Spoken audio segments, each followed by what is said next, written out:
Hey, it's Joe West from the West Barn. We are off this week just due to a heavy workload in the studio. We'll be back to live content next week, hopefully. And we're bringing you one of our best episodes of the year last year, one of our most listened to episodes. It's Sean McDonald from Pittsburgh, walking you through his studio, Red Medicine Studios in Pittsburgh, but also talking about his business philosophy of how he runs that studio and how he maintains such a heavy workload out of a secondary market. He's a really talented guy and great musician, great producer, and a really smart business acumen to him as well. The general thought was anybody can do this out of any market, and he sort of walks you through that philosophy. All right, enjoy Sean McDonald.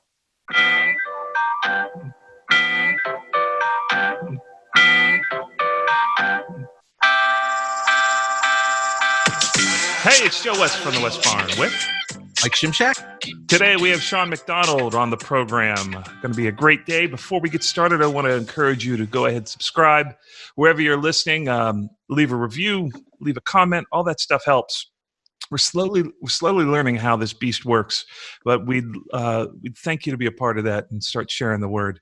Sean McDonald is a producer from Pittsburgh, producer and engineer from Pittsburgh.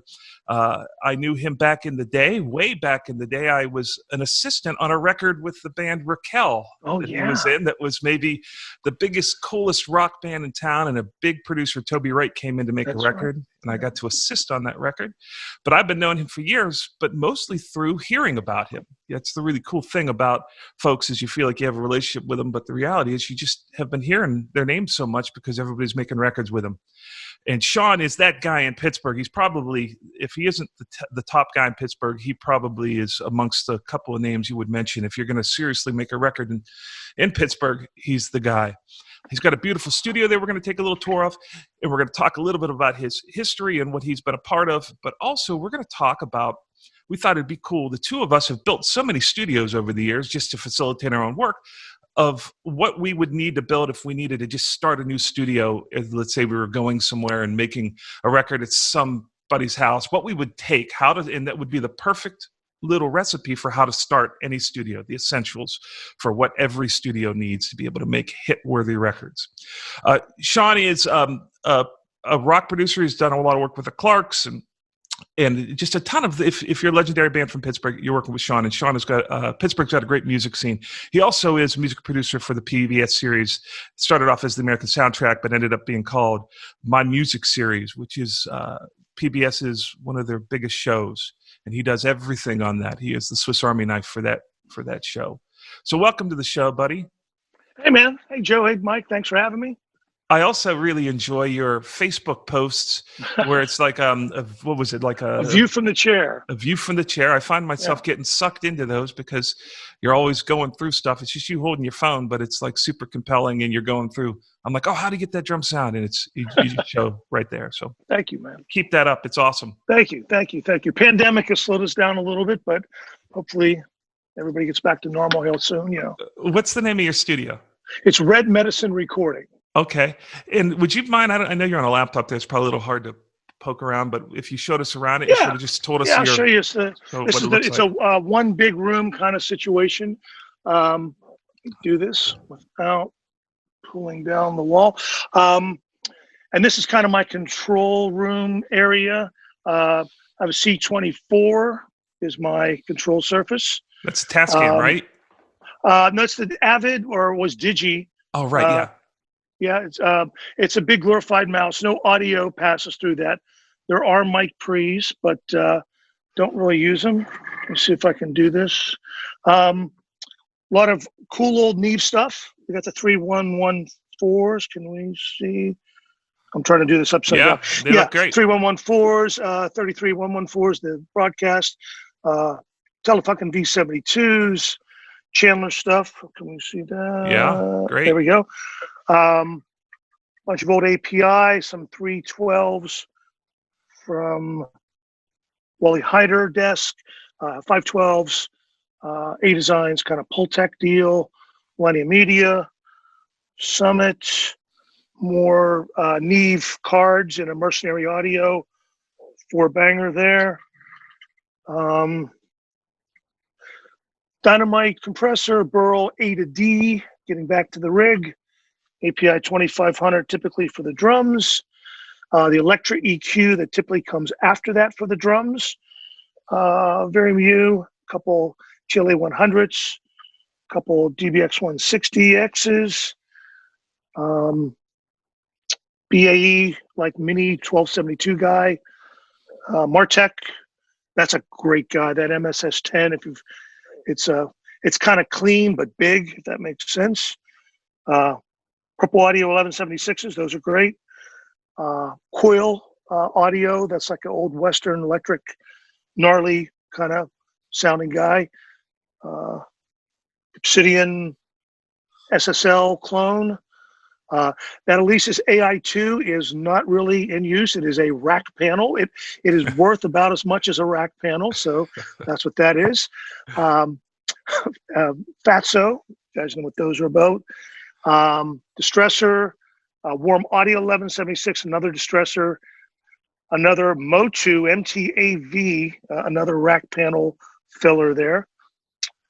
The kind of weirdest thing I got going on is this Inward Connections, Steve Furlot, who has Tree Audio as well. This is kind of, there's 16 channels on the front and 4 on the back. So that's whatever that is, 40 channels total of mixer. So that's what I mix through. Summing amp. Yeah, so all the drums go through the top guy that has insert points on it, and all of the band and vocals go through the bottom guy, which also has inserts, and they cascade into each other. So the cool thing at Mixdown, I can grab any of these delicious dudes, EQs, compressors, and then obviously that gets fed all back through the burl. Where the hell's the burl? There's the burl. Yeah, there it is. Okay, and then that goes back to Pro Tools digitally. So that's where my conversion happens, and I put my 2Mix back into Pro Tools via that.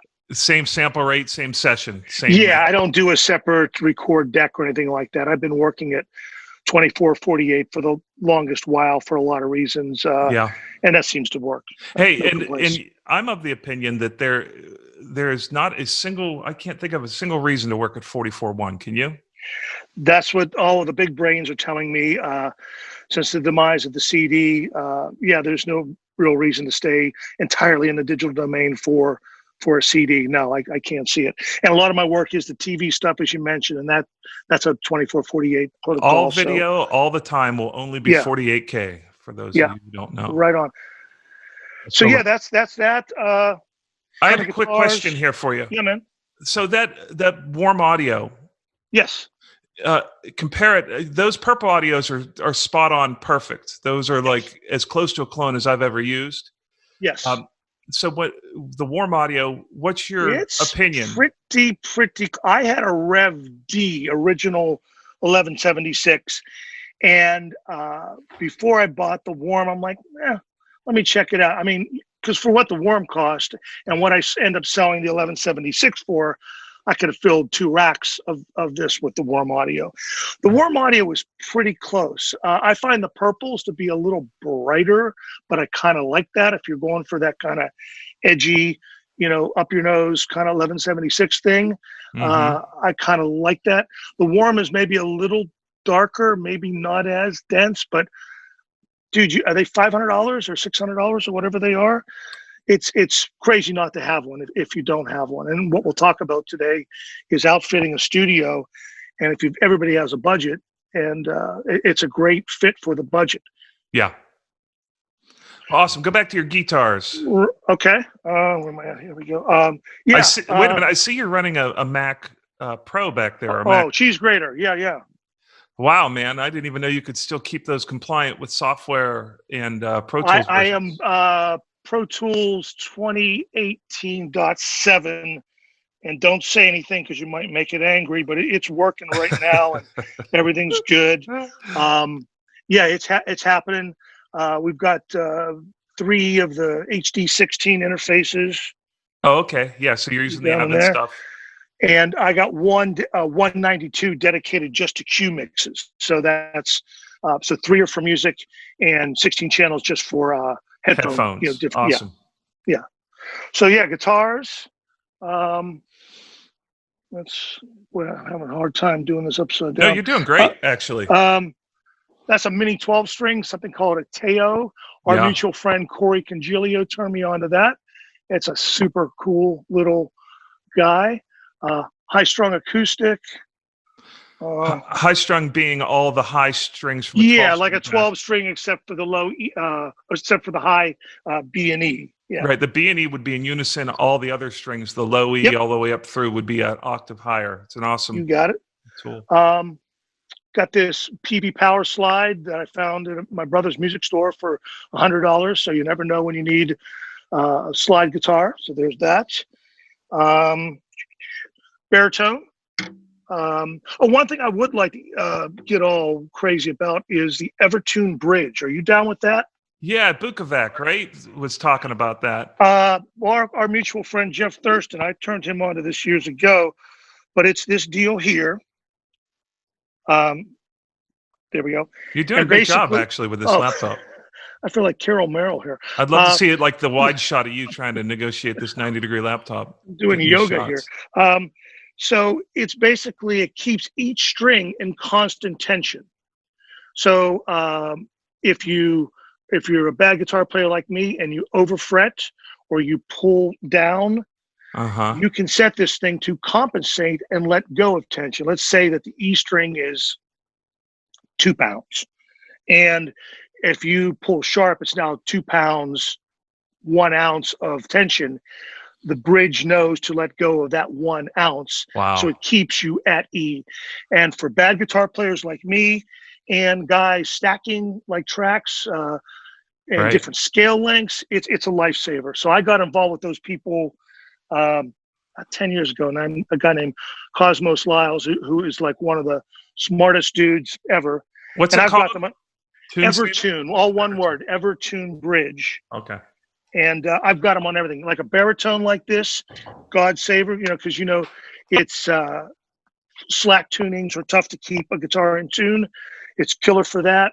But I've got it on this SG, on this Invader, which is kind of like a junior guitar mill telly from the guys down there in Nashville. I've got it on them all of these guitars because it's truly a lifesaver, man. For doing big guitar records, multi-tracking guitars. Stand back a little bit and point it at your console. We didn't get a good look at your whole. Okay. Okay, so you got like an Argosy desk there with with the console in it, some monitors, and over the top there, I guess, is where you track over on the other side. Yep. That's where we did a video shoot here the other night. My brother has an acoustic act called Trace Lads, and they did a charity thing here, like a charity concerts webcast kind of thing that they tracked here. Our friends the Clarks were involved, and they tracked it over at Dana's place at the church. And get this guy here, and we tracked it here. So we got a bunch of video gear in here from that shoot the other night. But it's one big room here. I've got a vocal ISO booth in the back, kind of a guitar room in the back there, lounge across the hall, which is a full-on apartment. So if we get out of town bands, they can stay here. Bathroom, kitchen, and I've got another room on the other side of this wall that I'm threatening to turn into another recording space, but that needs major construction. So that's, if the business comes back after the pandemic, we get a little cash, we're going to blow that wall out and do something cool over there. And I see looks like you have absorption on the side walls and some sort of just broadband stuff there, and some diffusion in the back. Bass traps there, up in the black stuff up in the ceiling, and I've got a ceiling cloud above me here. Pretty straightforward stuff, not a whole lot of science behind it, just trial and error. I've been here almost 20 some years, so it's just adding stuff, taking stuff away, finding what works, And when you go out with a mix, how on is it? I mean, I know you probably had to learn the room, but are you like pretty good? I had a room once where it was like I knew I'd have to, like tambourines and whatnot, I'd have to like bring way lower than what I thought they should be, and because I knew they were going to do something outside the room. But you don't have any of that? I mean, I'm always, as mixers, we're always doubting ourselves. Oh, is that snare drum too loud? You know, that kind of stuff that we always struggle with. But not But room. no, I know the issues. I know I've got a little issue at 160. It gets a little woolly, a little humpy at 160. But other than that, I'm pretty. I found all the bugaboos. I know where all the bodies are buried in the room, so I can work around that. Yeah. When I was a kid, You're monitoring, Sean.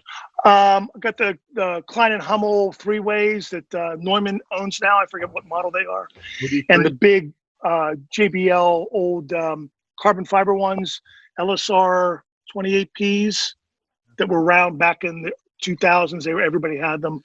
I have that in a sub with those, and my trusty clock radio over here that I have a line into, so I can monitor that, and it's kind of like a laptop. You know what a laptop is on. Lion's share of the listening when you're mixing. The Klein and Hummels, those are the mid-range in those is super reliable. It took me a minute to get used to them. I've only been using them about a year and a half, and when I first put them on, I'm like, oh, I don't like this at all. But the mixes got better. The JBLs are fun, and typically when we track guitars, non-pandemic, I'll have the guitar player right here, and we can turn the JBL crazy loud, and the guitar players love that. The K&Hs, we couldn't get that loud, but they're really great to make the judgments and mixes on. Yeah. And are you in a commercial building? Like just Yeah. Short story about me. When I got back from I was touring musician, drummer for 10 years, playing with anybody, horn bands, show bands, metal bands. And I got back to Pittsburgh in early 90s and started working there was a music store downstairs. It was called Swiss Vale Music. If you were a Pittsburgh guy, you're probably at least aware of it. Selling recording and selling drums. And then, the gateway drug was the 4-track. And I got into that and got into it more and more and more. And me and a friend rented, this is the second floor of the music store. So it is a commercial building. And we pooled our resources back in the time of 8-ats and D88s. And it grew and grew and grew to a giant Soundcraft analog console and, radars and everything. And the technology morphed. But yeah, it is a commercial building. Was a music store. Now it's I've got a church, like a new non-denominational, we meet on Wednesday nights kind of thing, which is cool. It works out. He's a cool guy. And we're sharing the building. It's super cool. If you had to put a price tag on what it cost you to acquire the full Monty, is this a 200,000? Is it 100,000? Is it? Will my wife be watching this? I need to know. Is she? Can we block her access? You don't have to tell us what you spent, but like to get this level of studio, what are we talking? Well, the old vintage stuff, the Neve stuff, the Telefunken stuff, the vintage old API stuff, that just keeps going up and up and up. And as you mentioned, Toby Wright, he was kind of my Sherpa when I wanted to get into this, because I was just transitioning out of the band guy thing and wanting to get into making records. And he said, okay, buy this, buy that, buy this, buy that, get some of these. So he was really helpful. And when I bought the V72s 22 years ago, they were $1,100, $1,200. Right. Now they're whatever they are, $2,800. So everything goes up. There's a lot of money here. But if I was putting a studio together now, maybe I would do it a little different. Maybe I would do everything in the box, because we didn't have UA plugins and we didn't have a lot of the emulations that we have. And this is just the way I've got used to working over the years. But I definitely think you could do it cheaper, a great laptop, and you're there. I'll tell you, my room, if I were to, and I did have to assess a value to it for insurance. Right.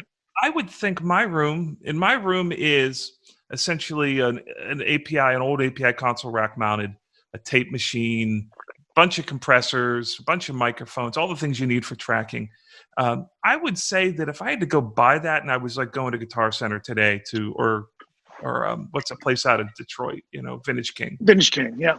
If I were acquiring all the stuff, barring some of the really expensive compressors like the Neve, I would say it's probably, to get a room of that ilk is probably $100 to $125 grand if you're going out raising money and trying to put it together. So the reality, yeah, we're not even talking about cabling. I mean, patch bays or whatever. Patch bays are a good TT patch bay. Was that $600 a pop? 700, and everything is wired. Cable. It's $2,000 a pop wired. Yeah. This is all Canary cabling. Every box. Yeah. I mean, we did it right, and that's the kind of stuff that is not cool money to spend. If you go out and buy a $10,000 microphone, that's fun. Spending $10,000 on your cabling, not much fun, you know. Yeah, that's the truth. I probably have 10 to 20 grand in mic cables. Yeah, it's crazy. And wall panels and, like you said, Megami cabling through the wall. How about air conditioning? How about when your air conditioning blows Sure. up? Oh, yeah. Very good point. And I think that what you're saying was really, if we had to do it again, we might not be building the same rooms. This is the way we came up. But there is one reason why analog gear, in my opinion, really needs to stick around. And I know that there's some different solutions where you can use digital gear to track through. But like when you've got a vocalist out there, you better have a really nice, maybe 3 mic options to hear them on. Because the voice is something that you can either sound great on an SM57, SM7B, a $400 mic or a $100 mic can beat out a $10,000 mic. You just don't know those things. So 100%. You need maybe 3 or 4 really well thought out microphones, and you need to have. I would want to hit it with an analog through a nice mic pre, and then an analog compressor. 100%. Yep. So that's going to stick around for a while, and I know with Slate and with UA, you can track through these plugins and you can model and then record. I don't do that. I don't know how many guys are doing that. There's some dudes. I have some friends that are deep into the UA world and that unison thing where you're kind of splitting the signal, I think, and monitoring. I don't understand how it works, but dudes like it. And as you've said many times on this show, and I'm a firm believer, it's all about the song, man. Right. If you've got a terrible singer and a terrible song, it doesn't matter. Or if you've got a great singer and a great song, put a 57 up. That's really all that matters. 57, Dave Pahanish, my old writing buddy from Pittsburgh, he sounded so good on an SM57 that almost all that stuff was done on SM57s. Oh, really? Was the Nashville record done on 57? Almost exclusively. And I had my buddy's U47 that I had borrowed, an original U47, and it was just not the microphone for him. Bill Deasy, another guy from Pittsburgh, the Gathering Field, U47 is not the microphone for Bill Deasy. Yeah, he's got such a woolly voice. Bill's thing is chesty and woolly. And super harsh in the mid-range on him, on his E's. So, that's the kind of thing that you'll spend the rest of your record just like regretting the microphone decision. So ideally, the goal here is like, okay, they know my room, they know your room. And Mike has a really good usable room with just a minimal amount of gear. Mike has exactly what we're talking about. I'm looking at it right now.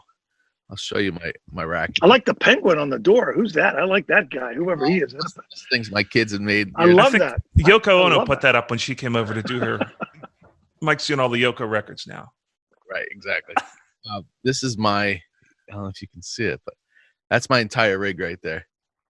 Which is all you need, by the way. You're just doing vocal and acoustic, Mike, or what are you cutting? I do like one channel at a time. It's just Mikey, tell us what that is. Is that a Daking, or not a Daking, but that's like a Neve clone there, or a Chandler?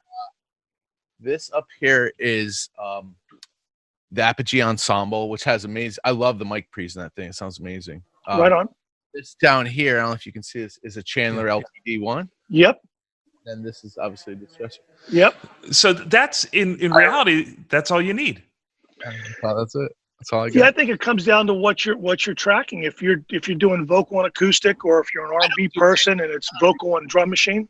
I don't do bands like you and Joe do, and so that's a trick. That's a tricky thing. Like when you start dealing about bands, you start to say, "Oh, I need to have 15 headphones. I need to have 15 headphone boxes. I need to have mics, not just my best mic and best compressor and best mic pre. I've got to have 20. A bunch. Yep. So, I mean, I watched you work at the barn. And it's like sometimes you have 32 inputs going. Yeah. Mic pre's. That's crazy. Yeah, and you don't want to be like doing this thing. I've always been a fan of monolithic sounds. All the records I love were done through consoles. So I have a personal philosophy that I want to have the band go through what would have been an old school console. So I got an API in essence. And it's like, for me, it's not like the overheads are a different character than the kick and snare. We used to do this thing in New York where we'd have some 1073s, we put kick and snare through the 1073s, and then the whatever else you had left would be the rest of the drum kit. But it felt very, it felt like the snare drum through the overheads was fighting with, I wasn't able to control it. So, I mean, it's all philosophy, but today, what I think is really a cool exercise is like, okay, all three of us have built rooms in different levels and had to make music that was then exploited nationally, like at a high level, like as good as what is out there. And I've had multiple rooms over the years, from bedrooms growing into leasing studios, into building the barn.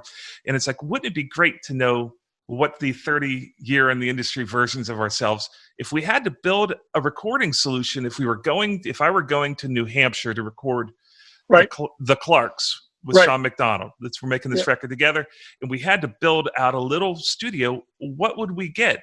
And we'll talk about it from a full tracking date standpoint, but you can exponentially reduce this by just like buying 1/10 of it and having track building kind of studio. I think the drum kit is the big, deep end of the pool line. Like that really, it's, even if you're going to do it minimally, I mean, you got a pair of overheads, bass drum, you got whatever, 6 mics to do it. Even small look at a drum kit, 6, 8, 10 mics, something like that. Yeah. Just the mic stands alone and the cabling alone, and the channels that automatically changes your interface. Cause I guess you could do like 2, 4, 6, 8 channels at a time for a Focusrite or a UA or whatever it is.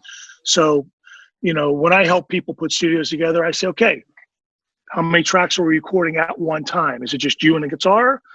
Or are you friends with the Ohio players and they're going to come over and you got 15 people in the room?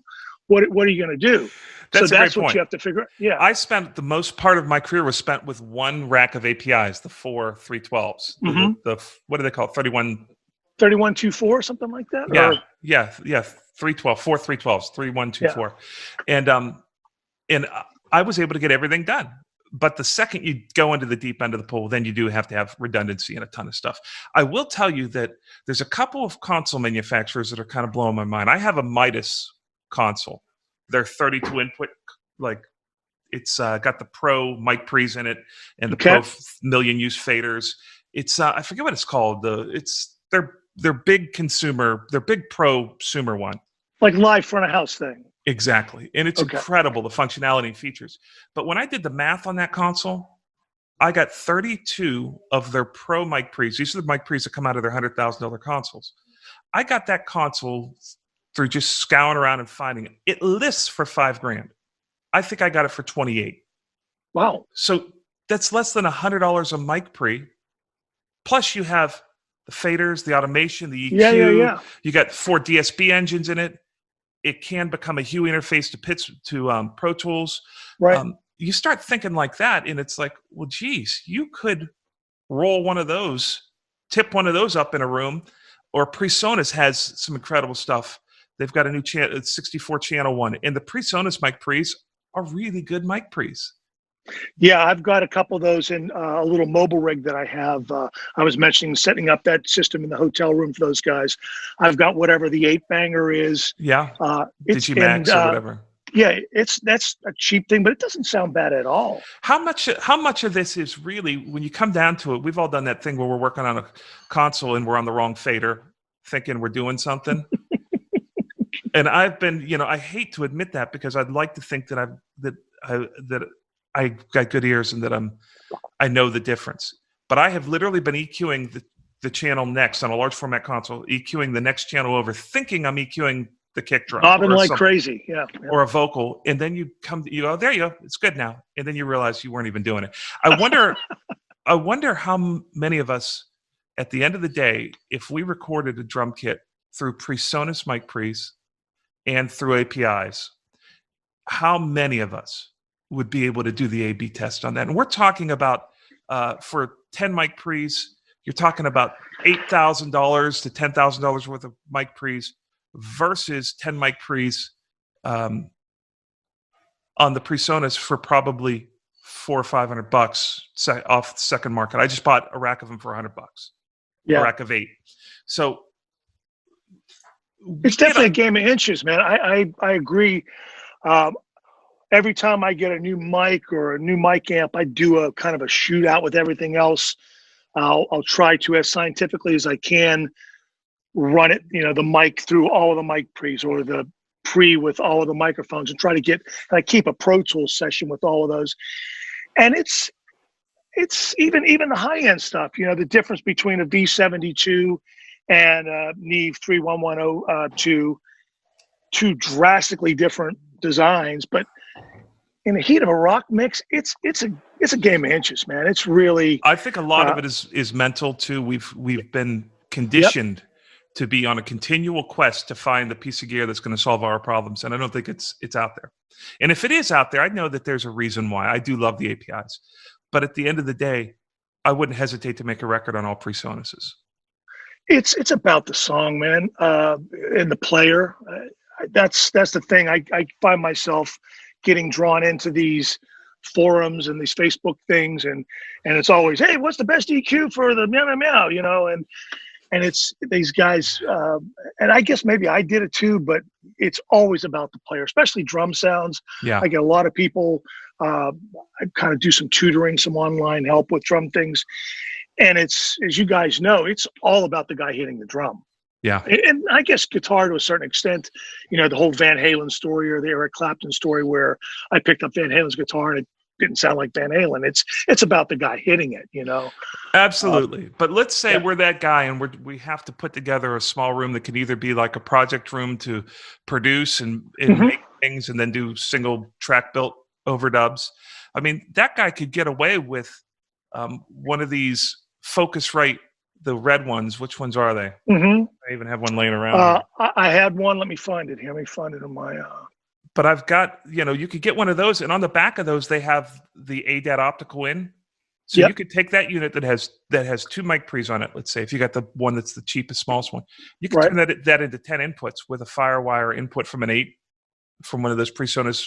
Come out ADAT into that. Yep. So you could do a lot of damage in your neighborhood with that. You could have guys coming over and tracking full drum kits. This is a doable thing, and we're talking about a laptop.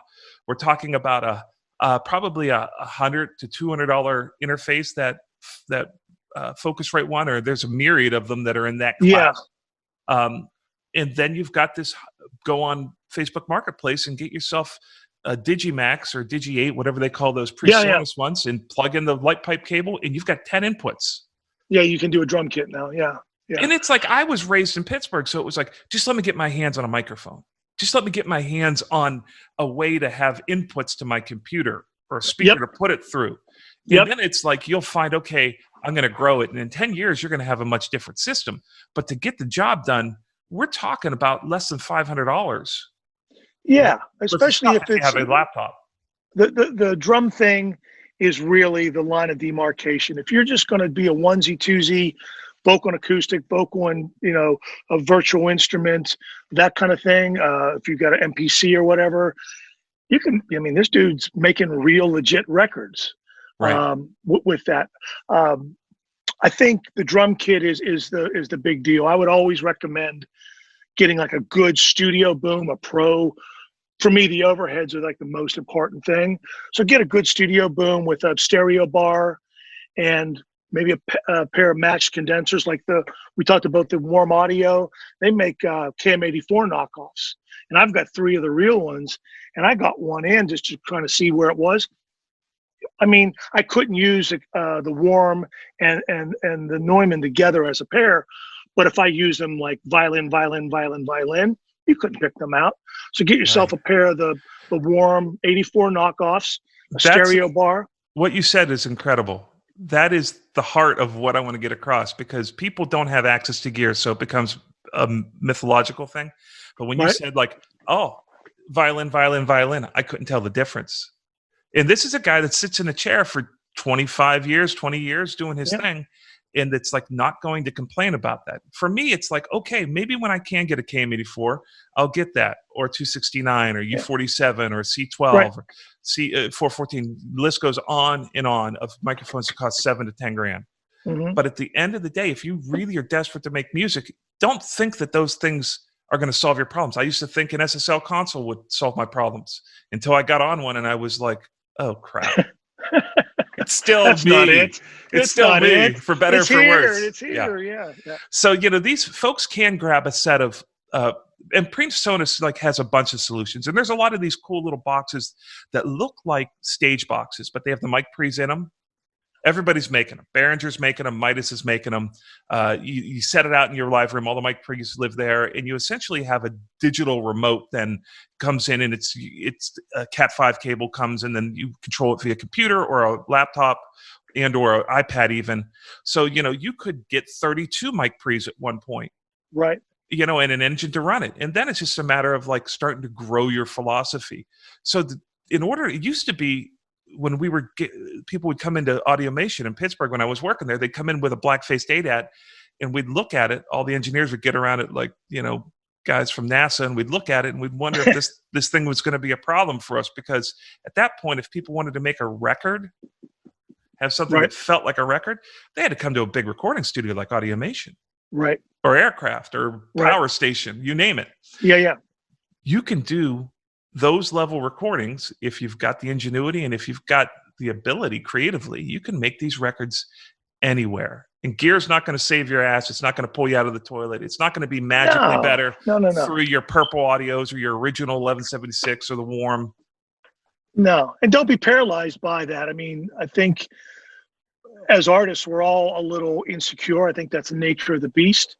And we all compensate for it some way. Some people bluster, some people fear failure, and if I get that one extra microphone or I get this, don't be paralyzed by making music. I just tell people, hey man, you're gonna be terrible at this. You're gonna be, if you're just diving in, you're gonna be. I mean, I was terrible. I still question every mix I do. It's just sucking less each day. It's just getting better each day. Don't make that mistake again. And I, friends buy recording rigs, and I get probably 5 emails a week. Hey, I got this thing. Just because you can buy it doesn't mean if I hit the lottery and I buy an airplane, probably don't want me flying that airplane because I don't have the experience. I'm going to crash and kill everybody on board. Yeah. So same thing is true with a Pro Tools rig or miking up a drum set. Just go do it, man. Just do it. Can I tell you guys one of my best stories? I was in Pittsburgh as a young engineer learning under Greg Vizza at Audiomation, and didn't know what I didn't know. And Greg was very much, he was like a crazy person. He would put me in the room and then go upstairs, and he would draw. He was an acoustician, so he'd be drawing some concert hall or a tour bus he was designing for somebody. And I'd be stuck with the band with maybe 4 months of total pro studio knowledge. And I was in with this band from Pittsburgh called the Little Wretches. And I know those guys. The Little Wretches were a popular band, big underground band, and they were famous for coming in and recording 17 songs in an afternoon from 1 till 4. Like the Ramones. They were famous. Well, funny thing is, Bob Wagner, that was my first band. That was like a punk rock band when I was in like junior in high school. Bob was like one of the first punk rock bands in Pittsburgh, and he went on to do the Little Wretches, and it was kind of folk punk rock. Would you agree with that? Yeah, Joe? I don't even know. I think I've compartmentalized it so deeply because it was such a painful experience. You're scarred. I'm not sure if I remember fully. I'd need to go into like therapy and to put under hypnosis to draw it all out. So I'm in this studio, and it's a big, to tell you about the studio, it was like a bunch of isolation booths, a big giant room, a big giant control room, a bunch of analog multi-track machines, and I'm in there desperately clinging to the little bit of knowledge that I have. You guys are moving so quick. You got guys in ISO booths with talkbacks, and they're not able to talk to other guys in ISO booths. Long story short, the U.S. mail delivers. His name was Bob Wagner, right? Yep.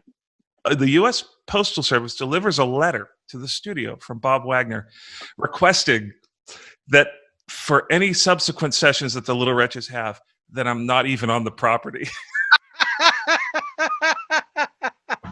Like I wasn't even allowed to be in the building. They didn't want my energy in the building.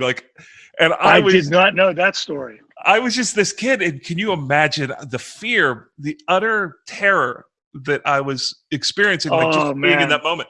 But I look back at it now and I smile because it goes to show you that there's so many things that you try to do and take on a project that maybe you're not totally comfortable with, or that's a lot of technology you need to learn.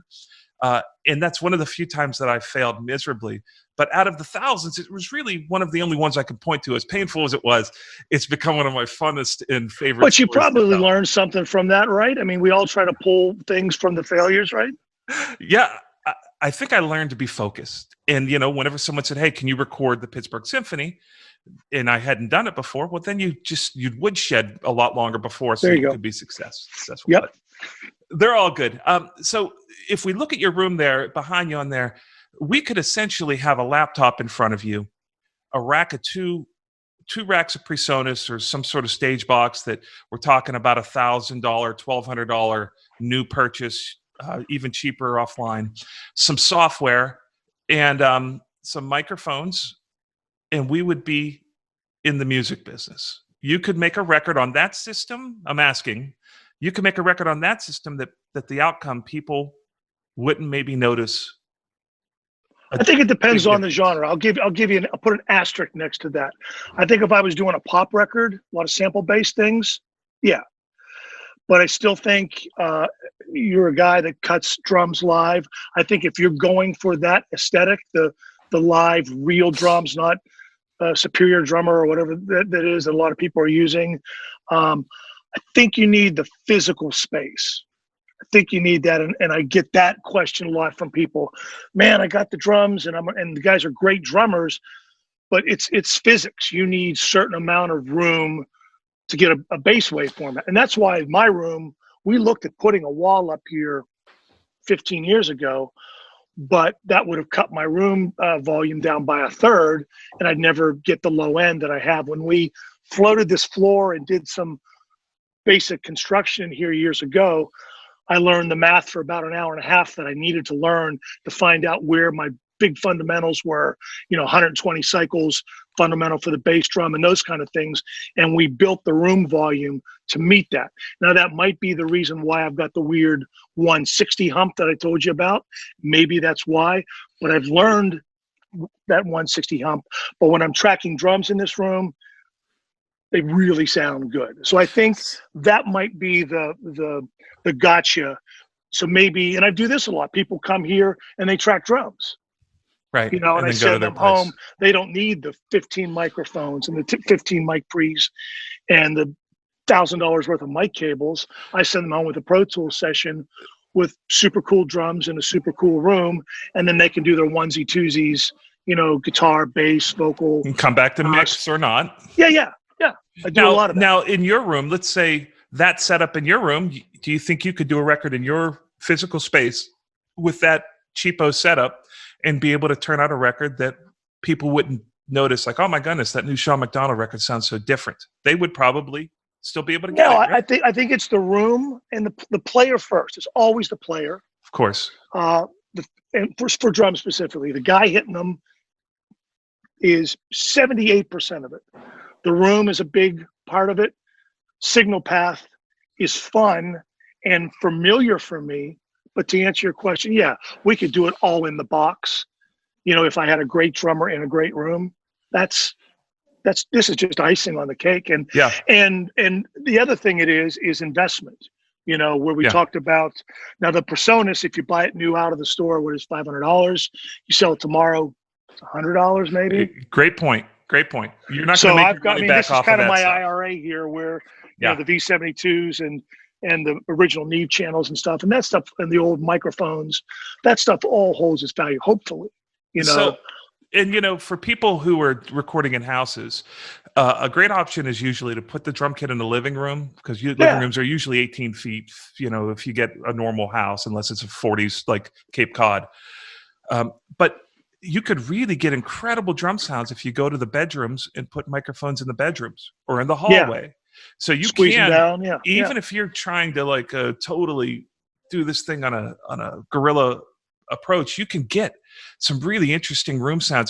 There's a guy, Mike, I don't know if you know him, really great drummer in Nashville that I used to go and get some drum tracks. He lived off of right over by Sound Emporium, and he had like an old ranch. It was a house. But he had the drums. His name was Ben something.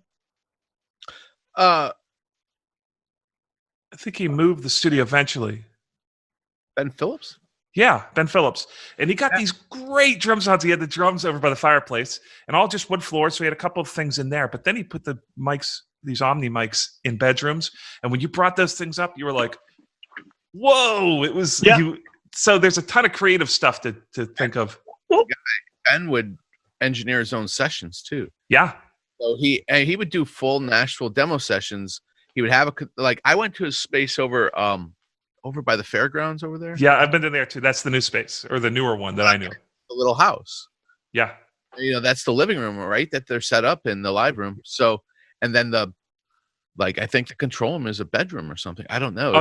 It's when you look at it, it looks like somebody is loading gear into a venue. The control room does. It doesn't even look like. Correct me if I'm wrong. You're an expert here, Joe. But wasn't the Lanois record? Wasn't the Wrecking Ball thing all done in an old house? Wasn't that record done? I think the Emmylou Harris record. They did that. A lot of that. I think I thought it would the digital. The one that we did, the one that was after. What's the one that the movie of? There's a black and white documentary where they're in an old house and they're tracking in an old house. I thought it was. Maybe I'm wrong. I'm not sure. We did a bunch of that stuff. We started in an old house over there across from Woodland Digital, an old bed and breakfast, and then subsequently moved to some other rooms. But Dan, I mean, these guys don't care. People will comment on videos if I do. Waves had me do this thing on open mix template, where I was, or an open mix form of how I would think my way through a mix, and people were like, how can he monitor in that barn? And they were like, oh yeah, thinking I was crazy to mix in this barn. And you learn wherever you're at. It's my barn. Once you deal with the reverb, it's the flattest room known to man. The resonant standing wave in there is below 10 hertz. So does the record sound good? That's all you get asked. Once I got a hold of the reverb in that room, it's the flattest spot I've ever mixed in. There is zero bass buildup. There's zero high-end buildup. There's zero of those funky lower mid-range frequencies because the room is so large. So it's like Dan Lanois. You'll see a picture of him. He's got that 8068 kind of like in the middle of a room, or all these guys. It's like it is always about the music. But we want to give folks we want to give them encouragement because it is the music. Don't stop creating because you can't do it in some high-profile studio. And then all it takes is this nominal. I bought my PreSonus racks. I'm about to shoot a video. I'll do a little spoiler alert for Sonar drums. I'm shooting this video where we're going to take Near Z is going to play drums in my small ISO booth, which is smaller than anyone's bedroom. And then we're going to record it with all PreSonus mic pre's. And the microphones we're using are some crappy little bundle that I bought at 3 o'clock in the morning, like $199 drum pack. Right? So we're going to add up all the money and we're going to say, this is the $386 drum sound. Right. And then we're going to record them all with big mics. Legit mics. And we're going to compare them. We don't know what we're going to come up with, but the goal here is to really encourage people to say, hey, if these guys are going to put them up on violins and then not stress out about them when they're mixing and finishing the record, okay, it puts it on me. I like that. It's like, I need to make this record great. Right. Okay, I might eventually get a U47, but this is what I have now. And these guys are able to work with them, so I should be able to work with them. I think that's if we could leave people with that, there's a system out there that costs if you own the computer, that costs under $1,000 that you could put together and be working to scale in your marketplace. Oh yeah. I mean, I don't think you can buy a bad microphone anymore. Yeah. Or a bad guitar. I mean, when we were coming up, there were some pretty unplayable guitars. You could spend now $90. You can get a Yamaha acoustic guitar that plays and you can play it. And I think the same thing is with the microphone. They were like Kmart microphones, and then they were legit, pro microphones. Now, I don't think you can buy a bad piece of gear now.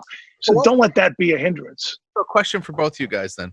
Let's say, assuming you have a computer of sorts, a workable computer, and then you give yourself a $2,000 budget.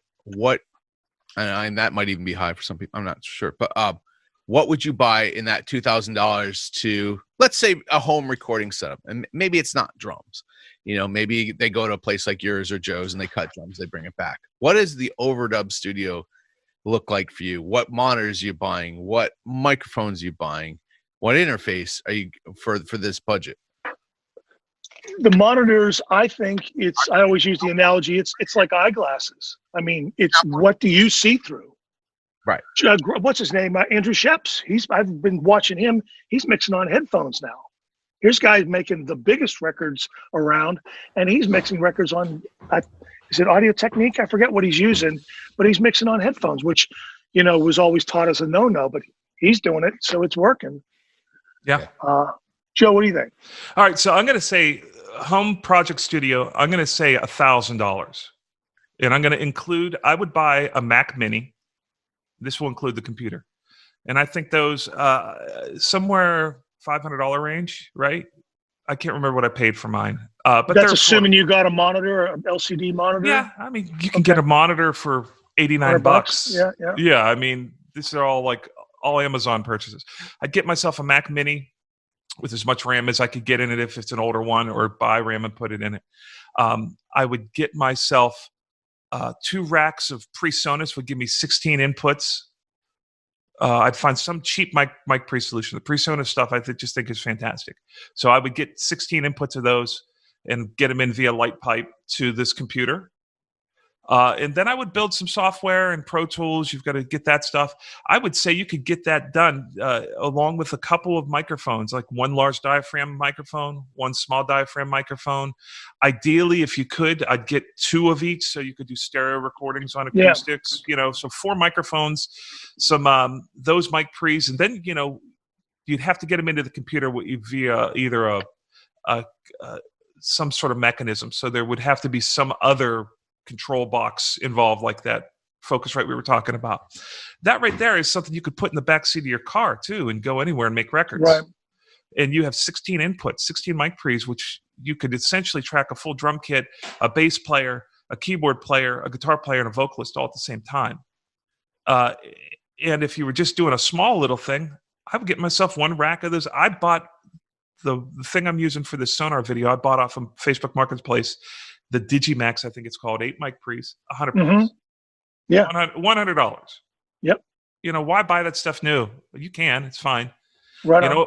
If I was building a studio, though, I think I would look at these consoles that they have. The PreSonus consoles are great. Midas is a little bit more expensive, but Behringer has a version of that platform that they, I forget what it's called, but the X32, I think it's called. Now, can you print EQ and effects going in, or how does that work? Like with the front end of that desk when you go to Pro Tools? I'm not sure about those desks because I haven't used them to record. We have one in our podcast setup, and we've used them on live touring events that we do. So I'm not positive on that. I'm sure that is a doable thing, that especially on that Midas, it's so flexible. You can do anything with that console. But I'd probably try to start at the microphones and get a stereo set of small diaphragm and a stereo set of large diaphragm. And then, it's just a matter of then following mic cable, mic pre's into computer. Am I going to work in not Final Cut, or in Pro Tools? Or am I going to work in Logic? What am I going to work in? What are the minimal sets of plugins? These plugins are $29 a piece usually if you wait around long enough for any of them. You could have a system that would be uncompromised for $1,000, I would say. And it depends on what that Mac Mini costs. I can't remember now what I paid for mine. I have 2 of them. But that's just such an easy little setup there. And really, it puts you in the place to make a record that I could make at my place, or you could make at any studio. Yeah, the computers is the decision maker there, how cool your studio is going to be. If you've got an underpowered, computer with not a whole lot of RAM, you're going to have less tracks, less plugins. It's going to be a smaller studio.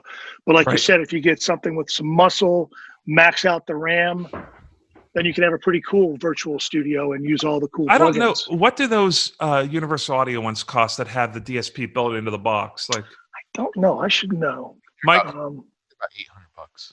800. 800? For the Apollo Twin, I think it's. Don't quote me. It's $750, $800. But you get DSP in that as well, so it's like your computer wouldn't have to work as hard. You could be working off that DSP. And how many channels is that? How many A to D? How many mic pre's? 2, I think. Okay. 2. Yeah, the real expense is like what you're going to use for your interface. Interface meaning I'm going from the analog world, things that move air, to things that push numbers, right? So how am I going to get this transition? The cheapest way, if you just want to get started and start messing up records and figuring your whole deal out, get one of those $250 Focusrites or something in that league. Yeah, man. But then it's like, okay, I have an Apogee Symphony. That's a pretty legit set of converters. Yeah. You know, it's like then those are going to be serious purchases, and you'll get there. But you need to figure out what that's going to be, because the UA stuff, if I had to do it now, I'd probably be looking in the UA world. They've got tons of different 8-input ones. They've got with more cores in them. So you guys are Pro Tools guys too. I mean, I work in Logic, and for $200, that program has everything you could possibly need to make records. You know, if you're programming, you know, the drums are great in it. The strings, bass, keyboards, synths, the compressors are killer. I love the compressors in it. The EQ is great. You could do it all for $199 of that with some sort of whatever interface to get in. I have a portable little Apogee Duet that I love. Yeah, my friends that are the MIDI guys and the programming guys, they all, even if they mix in Pro Tools, they typically do all of that creation in Logic. They say it's super cool. Inexpensive, and it's just, I mean, I really like it. I spent years with Pro Tools, and it's a great program, but I don't do a ton with audio. I do a lot with MIDI. So right. I hear a lot of great things about Luna. Yeah. And Studio One, people love Studio One. I mean, there's a ton out there. Yeah. Bottom line is, if you're going to be doing anything with a guy like Sean or me or something where you're sending it around, you've got to eventually get into Pro Tools. It's just the vocab. It's like VHS it's ubiquitous. Yeah. VHS won the format wars because it came out before Betamax. You know, it's what a pain in the ass it is to transfer files. Pro Tools is a complete pain, and I get more and more angry with them as I get older. I've now purchased 3 full-blown Pro Tools rigs over the years. They all last about 7 years. You know, and you don't ever seem to buy it. You seem to be leasing it until you buy the next one, right? Right. But it is a necessary. It's just, if you're going to communicate in this country, in this world, this is the language we're going to use. Yeah, at least for now. I get records in the mix that I can tell when it's a Logic thing, because everything comes in. Even if it's a mono track, it comes in as a stereo pair. Yeah.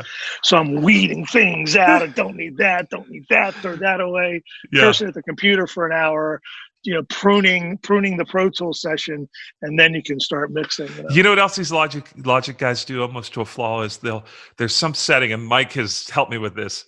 There's some setting when you export the files, it will literally like blast them so that it's just like, like normalize them. They're it seems like leveled, not just normalized where it takes the top peak and puts it at the top. It seems like they're all just like L2 limited, just like brick wall limited. I've seen that. I thought that was just a choice of the guy cutting. Maybe that's an export. That's an export thing. Wow.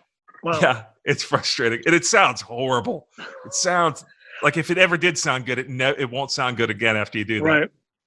Yeah. But you're right. The Pro Tools world is kind of the language that we're speaking, at least right now. It does make things easier. Back to the PBS stuff that I do, we're typically on such a tight turnaround. So if we get done with the show on Sunday, when I'm back in the studio Monday, I fly back to Pittsburgh, I'm sending out vocals to buddies, like elves, I call them, that work on the tuning. So I can be mixing the show with untuned vocals, and then they just send me tuned sessions, import session data. It lines up. Now, if I was dealing with a dude that was on Studio One or whatever, then I'd have to, find a WAV file and pull it in. This way, I just import session data. It lines up, and there's no problems. I keep on working. So it definitely. I think in the TV world, it makes a lot of sense. So this is all nuanced stuff, and it's a good conversation because it's what you evolve to. You end up Sean McDonald ends up starting with one microphone, one mic pre, and some way to get it into a recordable format, and then you look over his right shoulder, and there's where he ends up, right? This is what we all do. So the important thing, I think, for people that are wanting to create is to know, like, I just need to get going. And I don't need much to get going. Let me give you another asterisk, though. When we started 20 whatever years ago, you couldn't do maybe 2 tracks or 4 tracks of audio on a computer. That wasn't even an option. It was Sound Tools or whatever deck or whatever they called it back, Yeah, it's sound in the tools. dark ages. So we were using, I kind of got on the D88 train. So we'd have a rack of those things, Right. So we didn't have the horsepower we have with computers now. So we needed all this, and we didn't have all the virtual Neves and virtual. So now, like you said, it's super cool. You buy the everything bundle from whoever, the Waves people or the UA people, and a killer laptop, and you have virtual instances of all this stuff. That's a good point. So maybe their version of you looks like the same room, but it's just they've got tons and tons of plugins. You find the plugins you love. At the end of the day, when I have a folder full of plugins, I probably use 12 of them consistently. Sad, isn't it? Well, I'd like collecting baseball cards or something, I guess it's sad. I actually go in and I take them out so my Pro Tools will load quicker of things I don't ever use. Yeah. But it's like, it's kind of refreshing to me. All the greatest guys that I get to visit with that are big mix engineers, it's unbelievable how simplified their processes are, how much they're using the same static settings and just pushing level into a piece of gear, or the same, essentially the music is what makes it different. Your process remains very much the same. And people will find that. They'll find the plugins that they like, and they'll find them at good deals. I just really want to encourage people to get busy experimenting with it. And you don't need an Apogee Symphony to do that. Ron Petrov says Joe can mix an entire record with a Wave C4. And he probably has. Well, I have done records. What's that, bud? You're the master of the C4. You can make that thing dance. Well, I think that people are amazed sometimes when they see how little plugins someone has on something. I used to have, when I worked in New York, I was working out of this little rehearsal studio that had a Trident room at the end. And it was a brilliant idea. Clay Sheff put these rehearsal rooms in, and then he put this little New Yorkie beat up studio. Felt very much like, going down to, what's that place down the Bowery? CBGB's. It felt like that vibe. But everybody that came in to rehearse ended up in that studio. It was the most genius move ever. No advertising needing. But that room, and then we had an SSL room that we built upstairs. And I was working primarily out of the SSL room, but we had gear that would float between the two rooms. And I would go down, and there was this one engineer, sweet, sweet human, great dude. He had this beautiful dog he'd bring in, this little Labradoodle. In New York City, he'd have this little mutt with him. And he was a sweet, sweet guy. But music was not for him. He was not a good engineer at all. But he did like gear. So if I ever would want to go get something from that room and take it up to the SSL room, it would never be in the closet when he was working. I would go into the control room, and all the gear would be in there, and everything had lights on it. And if you were just a cameraman, it would be like the most amazing visual you'd ever see. But it sounded horrible. Oh, man. How many times have you looked at a plugin queue and then said, screw it, I'm going to bypass all of them? And then you're like, oh, it's better. Like, backing out of bad decisions is half of what we need to learn. And it's good as a new person to go ahead and try to put this stereolized version of it in and use a flanger on it and put a delay on it and a reverb and feed the reverb to the delay and then compress and parallel compress and malt out to this and EQ it this way. But at the end of the day, you should be able to back out of decisions, have a bunch of great experiences. You don't need $1 million in gear to do it. Save copy as is the best thing about creating music, because let's try the wacky Beach Boys reverb, save copy as. Let's try the Rick Rubin Drive version, save copy as, and you can bring those up. That's a great thing about working in the virtual world, is you can try different things on, not to prolong decisions. That's the biggest thing I try to coach people about, is at the end of your session, whether it was a tracking session and you're just starting, or it was, you're in the final throes of mixing the records, always print a mix. Go home with a mix. Yeah. Because at least I know my psychosis, it's not good. And you fret over this. But every time I print a mix and I listen to it the next day on the phone, that wasn't as terrible as I thought it was. You're right. So in the last 5 or 6 years, I've gotten the habit of, whether it's just tracking basics or in the final mixes, I always print a mix, put it up on Dropbox, and have it on my phone in the morning. And then you feel like you're making momentum. You can listen to that with objectivity, which is probably our most important tool in the whole studio is objectivity. That's why we go to mastering engineers is, that, they probably have a better room and different gear, but it's a fresh set of ears. It's somebody that you respect and that has objectivity that you don't have about your records. So by printing that mix when you leave the studio at 10 o'clock and you listen to it when you wake up in the morning, you have that time of objectivity. And then you come in the next day and you kind of pick up that momentum. You're not still fretting on, is it 3K or 2K on the bass drum? All that crazy minutia that we've all been, in over our heads about. We just interviewed Vance Powell, and I think he said that, correct me if I'm wrong, Mike, but some of the final mixes off of Traveler were rough mixes from Night Of. There you go. He did, what did he say? He did like 7 of them in like 5 hours or something, 3 hours. Yeah, something like that. And sometimes there's something behind it. If you're kind of high off of the energy of the tracking thing, that, not to get too hippie on you, but that permeates into you as the guy mixing it. That, oh man, I just witnessed that. It's like wildlife photography. I just saw that. That's amazing.